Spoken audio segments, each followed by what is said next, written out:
Well, thank you very much, everyone. Thank you, Carlos, for the introduction, and my colleagues from the KINDRA project.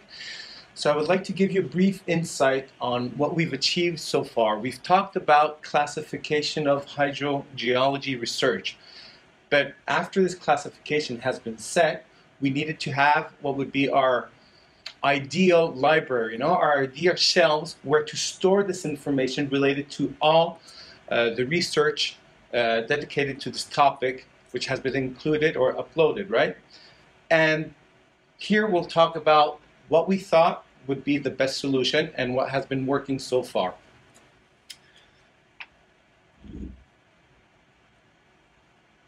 So the premise is that now that we have this classification system, we need the inventory to be able to curate this information. And KINDRA, well, we opted for a geoportal model that, according to the Inspire Directive, is a site or an equivalent that provides access to spatial data services, in this case, which would be a data catalog, services, viewers, and even access to rules and regulations. The best option, or at least what we thought would be the best option for our project, would be based on the GeoNetwork open source platform. We have a platform that provides geographical information catalog, services for acquiring, locating, and downloading geographical information. The main advantages it offers is its simplicity. It's an easy-to-use interface based on OGC's open standards, and it allows for information to be easily transferred. And finally, it also makes working with catalogs from different administrations, organizations, an option. Let me remind you that GeoNetwork is an open source project created and funded by the United Nations Food and Agriculture Organization. So from this, we see that, as I just mentioned, GeoNetworks offers what would be an easy-to-use, a comfortable interface where we would have our user login and administration area. Please forgive the misplacements of some words in the presentation. This is a PDF document, so it's not quite apt from the PowerPoint presentation. Let me go on. A location map in case we would like to include what would be geographical information related to resources, a simple and advanced information search tool, and the results window, which would show what we would be inquiring the inventory. So from here, and thinking on our basic concepts for the inventory, we would develop a repository for research and knowledge linked to groundwater research across Europe since the year 2000. The information stored would be according to the ISO 19139 metadata schema, adjusting it to the specifications of the classification system.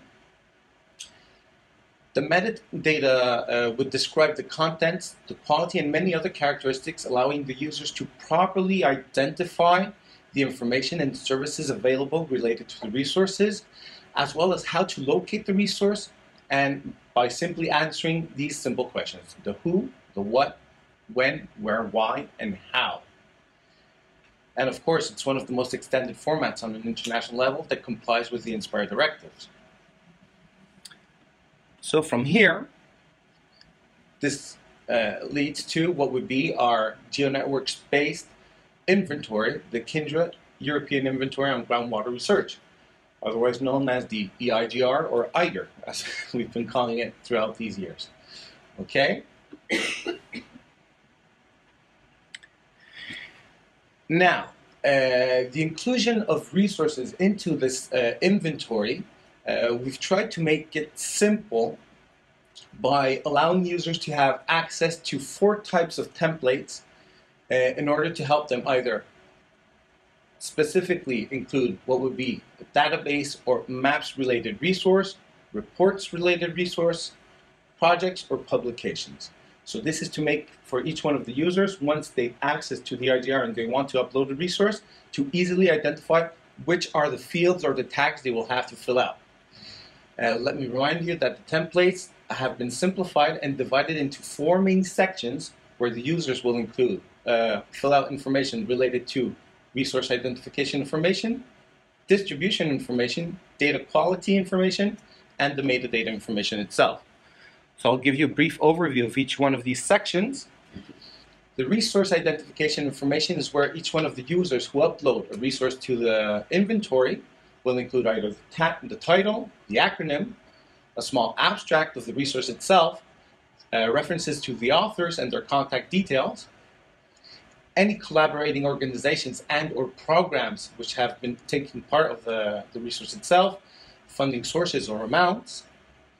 They can also specify which would be the geographical extent covered by the resource, an area of study or so on, river basin districts, as well as other relevant identification details, which would be ISBN or ISSNs for publications, if there are any existing legal constraints related to resource, and so on.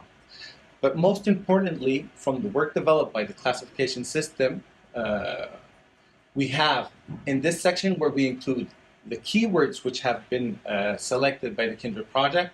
We identify the societal challenges which relate to the resource, the operational actions, and the research topic itself. The next section is one dedicated to the distribution information. And here is where each one of the users who will upload a resource to the inventory specify how this resource is accessible, available. Where can they either download it, purchase it, or so on, right? Thanks to many of the discussions we've had with our colleagues from the Joint Panel of Experts, we were recommended to include what would be the DOI, the Digital Object Identifier, which is assigned by publishers of a resource, and as well as what would be the links to written reports, digital reports, and PDF files as well. This was included later on in the inventory. And there are also other formats which will also apply depending on the nature of the resource. If we're talking about maps, photography, shapefiles, and so on, and images, this is a section where we indicate that they exist and they can be found. The data quality information section. So here is where each users indicate the corresponding knowledge class defined by the KINDRA classification system. We have 4 classes which were mentioned by Marco and Klaus. And also here is where we ask the users to indicate which is the technological readiness level corresponding to this resource, the TRL, which is an indicator to estimate the maturity in the technological sense of the resource, and also the indicator that was devised or created for the project, which is the policy readiness levels, to help assess the conceptual maturity of a resource and the added value it provides for the policies drafted by the Commission.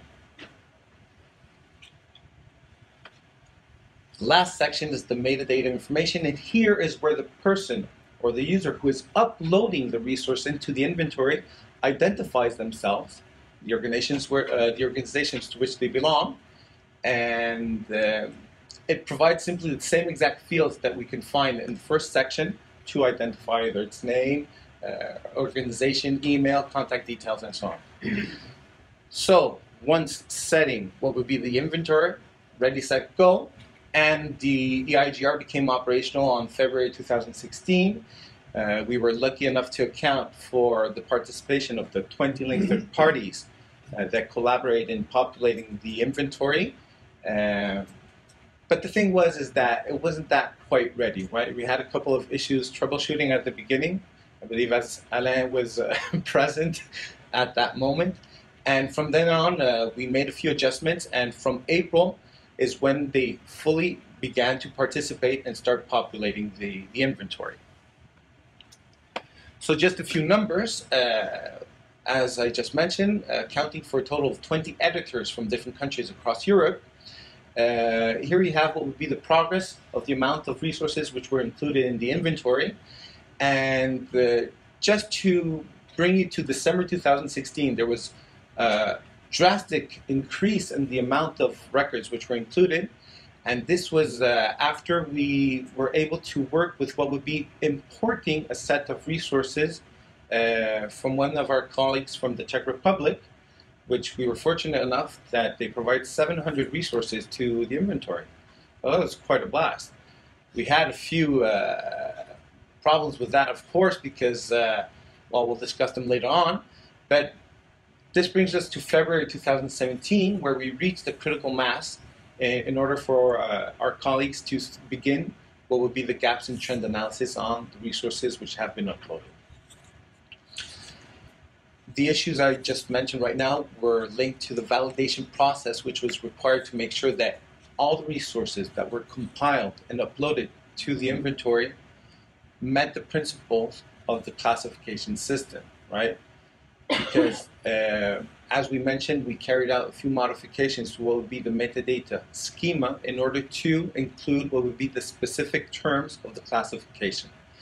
And of course, other organizations do not have this template. So once you import, you might find that there are some fields that are missing information, and that requires for a person to actually start validating and providing the missing information, right? Additionally to what would be setting up the inventory, the project decided that it would be a good idea to provide the general public quick assessment tools which would give you a generic idea of what's inside the inventory without having to be an editor who is uploading a resource themselves. And these are 4 quick assessment tools that were carried out to give you a quick insight on what we have. You can access them at this link. And the first one, which is the keyword clouds, it simply shows visitors, which would be the 10 most frequent keywords that are related to resources uploaded and published through the inventory. The larger and darker the font size and the color, the more frequent that keyword is throughout the inventory. It appears much more many times. And by simply clicking on one of these terms, it opens up a new tab where you will have the list of all the resources that comply with this keyword. So it would be a quick and easy search according to one of the 10 most relevant keywords, right? Another quick tool we have, the resources distribution map.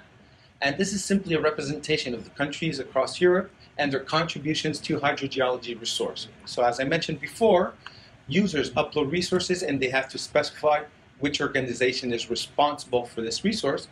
And this map, you will find that each country, while you hover with your mouse over it, you will have the amount of resources provided by the country. And by clicking on the country itself, it opens up a new tab with all these resources. In this case, if we would click on Belgium, we would have a new page open up with the 63 resources which have been uploaded and published in the EIGR.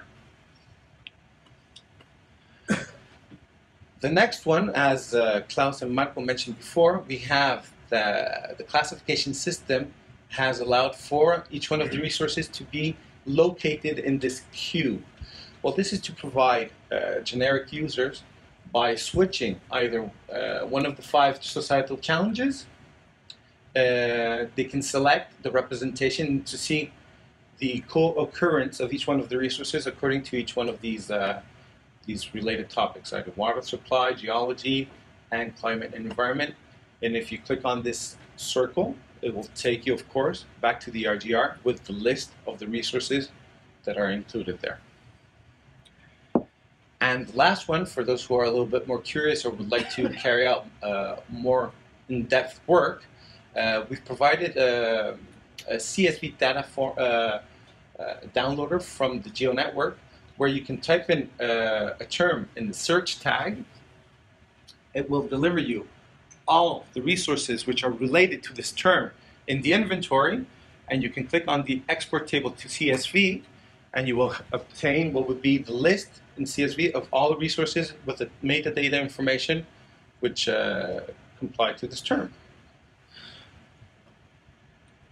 So, after all this, quick self-assessment, let's see the EIGR challenges and constraints.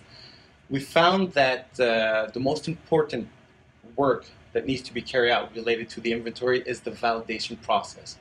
It needs to cover aspects concerning the quality of the resources uploaded in terms of accuracy. Is the resource really related to the purpose of the EIGR, which means is it relevant to hydrogeology research across Europe, and is it complete It's useless to have a resource uploaded if it's missing vital information which is related to the classification system. As I mentioned before, some issues appear during the harvest information of the resource from the different LTP organizations due to the compatibility of their catalogs with the IGR. And this was caused by the customization. It means if we include terms such as the societal challenges, research topics, and that is not included in their inventory, in their data catalog, it will not show up once we make that import of information into ours. So we need to review the resources which have been harvested and complete the missing information.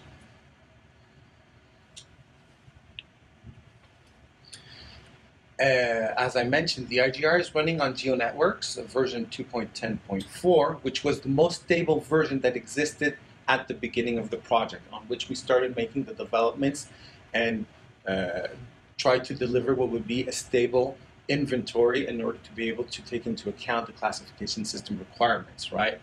Since then, many improvements have been implemented into GeoNetworks, and now the running version is 3.x, which would bring much more the functionalities of the inventory to another level, right? Allowing for better or an improved management of information, a more practical interface, and also allow users to work in a more comfortable fashion concerning what would be the uploading or browsing the contents as well.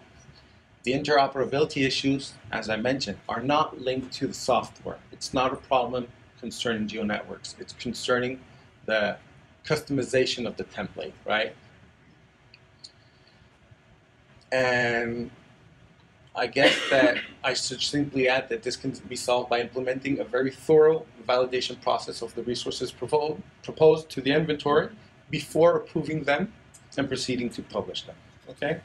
So I guess that with this, that's about it. Thank you very much, everyone, for your time. I hope I made it quick and simple, but I'm available for any type of questions. You have our email. Nonetheless, I would like to insist on the fact that we will always be available to provide any type of question-solving issues you might have or related to how the inventory functions. Please contact us and we'll be more than glad to give you a helping hand. Okay? Thank you very much.